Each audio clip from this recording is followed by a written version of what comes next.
May mga pangako bang binitawan sa'yo na hindi natupad? Mga pangakong napapako? Hear this today, my friend.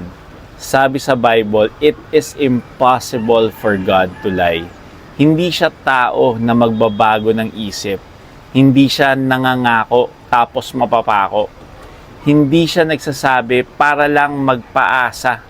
Kapag sinabi ni Lord na He will bless you, He means it.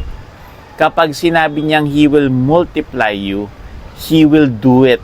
Kaya nga sa Hebrews, nagbigay siya ng two unchangeable things, ang promise at ang oath, para wala kang pagdududa, para may matibay kang kakapitan.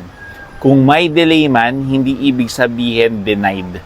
Kung may proseso, hindi ibig sabihin canceled.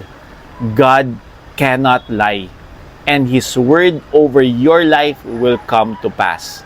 So today, choose to trust His word over your feelings. Believe in Jesus, my friend. Siya ang proof na totoo ang puso ni God.